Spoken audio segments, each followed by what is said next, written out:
দাদা আসে, জানো তো আমি এসেছি 11 দিন পরে, ঠিক আছে। 11 দিন কোনো মাছ খাওয়া খাই কিচ্ছু নেই। সকালবেলা গিয়ে দাদা এই চিংড়ি মাছগুলো এনে দিয়েছে আমাকে, কারণ আজকে তো আমাদের নিরামিষ, আমি মাছ না খেয়ে আজকে থাকতেই পারবো না।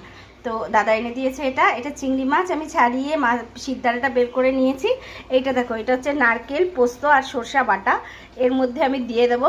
আর সাথে কী দেবো বলো তো, একটু দেখো, একটু সর্ষের তেল, ঠিক আছে। এটা জানো আমি আগেই কিন্তু মেখে রেখেছি তোমার নুন হলুদ দিয়ে। এটাকে আমি ভালো করে মাখবো ভাই, ভালো করে একদম, দেখো কিভাবে আমি এটাকে মাখছি, ঠিক আছে। এটাকে পুরো মাখবো। নুন আর হলুদ কিন্তু আগে দিয়ে রেখেছিলাম। আর সাথে এই কাঁচা লঙ্কাগুলো দিয়ে দিলাম, ঠিক আছে। এই কাঁচা লঙ্কাগুলো দিয়ে দিলাম। দেখো